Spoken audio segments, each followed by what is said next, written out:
ఒక్క మాట స్పష్టంగా చెప్పదలుచుకున్నా. 77 సంవత్సరాల స్వతంత్ర భారతదేశంలో ఏ రాష్ట్రం కూడా 31,000 కోట్ల రూపాయల రుణమాఫీ చెయ్యలేదు. ఈరోజు తెలంగాణ రాష్ట్రం మా ప్రభుత్వం చేసింది. ఇది దేశ చరిత్రలోనే రికార్డ్. ఈ రికార్డ్ రైతుల కోసమే చేసినాము, రైతులను ఆదుకోవాలన్న ఆలోచనతో చేసినాము. ఇవాళ మేము రుణమాఫీ చేసినామంటే ఎన్నికలు లేవు, మేము ఓట్లు అడగడం లేదు.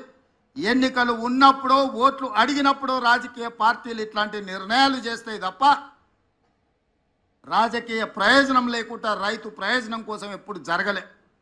కానీ మేము రైతు ప్రయోజనానికి ప్రాధాన్యత ఇవ్వాలన్న ఆలోచనతో ఏ ఓట్లు లేనప్పుడు ఏ సీట్లకు ఎన్నికలు జరగనప్పుడు ఈరోజు ఈ కార్యక్రమాన్ని తీసుకోవడం ద్వారా రైతులకు అండగా నిలబడతామన్న విశ్వాసాన్ని మేము కల్పించదలుచుకున్నాం. ఈరోజు ఇంత మంచి కార్యక్రమాన్ని ఆలస్యం చేయొద్దు. 2 వారాలు కూడా పూర్తి కాలే. జూలై 18, 2024 నాడు మొదటి విడత 1,00,000 రూపాయల వరకు ఉన్న వాళ్ళకి అందరికీ మొదటి విడతలో వాళ్లకు అప్పులు చెల్లించి ఇప్పుడు 0 నుంచి 1,50,000 వరకు ఉన్న రైతులందరికీ ఇవాళ ఈ గంటలో మనం వాళ్ళ రుణాలను మాఫీ చేస్తున్నాం.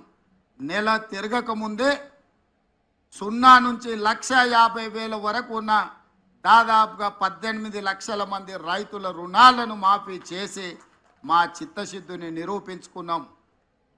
ఇక 0 నుంచి 2 లక్షల వరకు ఉన్న రైతు రుణమాఫీని ఆగస్టు నెలలో చేసి ఆగస్టు నెల రైతులకు దేశానికి ఎట్లయితే స్వతంత్రం వచ్చిందో, పరాయి పీడనలో విముక్తి కలిగిందో, బ్యాంకుల నుంచి అప్పు రుణ విముక్తులను చేసి స్వేచ్ఛ జీవులను రైతులను చెయ్యాలనేదే మా ఆలోచన. జూలై నెల, ఆగస్టు నెల చరిత్రలో లిఖించదగిన నెలలు.